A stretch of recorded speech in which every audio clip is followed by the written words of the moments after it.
Rahul Gandhi's comment on Ram Mandir sparked a controversy. Gandhi said Pran Pratishtha was a dance and song event. Only Bachchan, Ambani, Adani allowed to the event. No carpenter, farmer or worker invited. He slammed, or rather the BJP slammed over Rahul Gandhi over these comments. BJP says Rahul opposing Ram's existence.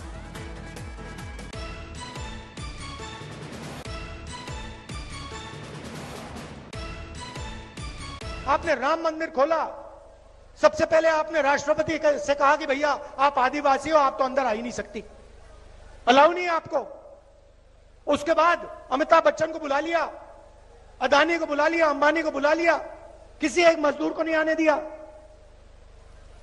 आपने किसी बढ़ई को देखा, किसान को देखा, मजदूर को देखा? कोई नहीं। डांस गाना चल रहा है, प्रेस वाले हाय हाय हाय कर रहे हैं, नाच गाना चल रहा है, डांस चल रहा है, पूरा हिंदुस्तान डांस कर रहा है।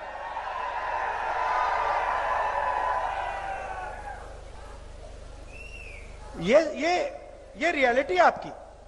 वह उनकी दृष्टि में नौटंकी है, लेकिन भक्तों की दृष्टि में वो प्राण प्रतिष्ठा हुई है, जिसमें भगवान श्री राम बालक रूप में वहाँ उनकी स्थापना किया गया है और उसी स्थापना में लोग दर्शन किए हैं और आज भी दर्शन कर रहे हैं। इतनी भीड़, इतनी पब्लिक आई जो देख करके लोगों को बड़ा आश्चर्य हुआ। इसलिए राहुल जी के दृष्टि में वो नौटंकी है, नाच गाना है, और नौटंकी है, नाच गाना है। भक्तों के दृष्टि में भगवान राम की प्राण प्रतिष्ठा है। ये वही पार्टी है जिसके सहयोगी कहते हैं सनातन समाप्त कर देंगे, रामचरितमानस को गालियां बकते हैं, कहते हैं राम मंदिर बेकार है, हिंदू धर्म धोखा है। ये वही पार्टी है जो हिंदू को हिंसक कहती है और मंदिर जाने वाले लड़कियों को छेड़ते हैं ये कह देती है। ये मानसिकता है राहुल गांधी की। जिस प्रकार से कहते हैं कि राम मंदिर प्राण प्रतिष्ठा में नाच गाना डांस इवेंट हो रहा था, क्या किसी और धर्म के बारे में, क्या किसी और धर्म के पवित्र आयोजन के बारे में इस प्रकार की बातें कही जा सकती है? विदेशी धरती पर राहुल गांधी ने जाकर यह भी कह दिया कि देवता भगवान नहीं होता। और अब ये बयान, ये सहयोग नहीं, ये सोचा समझा प्रयोग है और इसके पीछे केवल वोट बैंक की लालसा है। वोट बैंक की लालसा में कितना गिरोगे Rahul Gandhi? Amit Bharadwaj getting in more details on that story. These comments obviously have not gone down well, given that they've been critical about the fact that the term Naach Gana was used by Rahul Gandhi to convey a message there. Amit.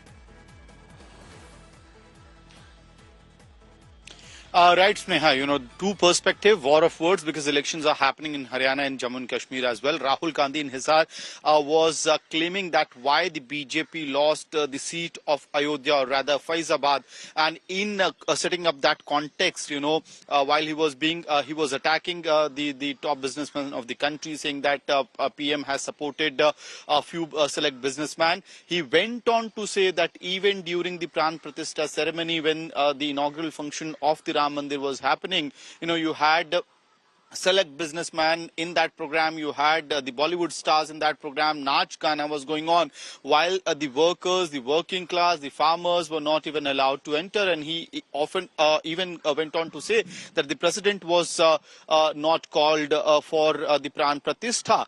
So you have Rahul Gandhi attacking the BJP, claiming that these were the reasons as to why Avdesh Kumar won from Faizabad. On the other side, while the clerics are priests are being critical of this comment because of that specific term Naach Gana that was used by Rahul Gandhi, the BJP believes that this is an opportunity to attack the Congress party and portray them, question their mentality and question the Rahul Gandhi's mentality.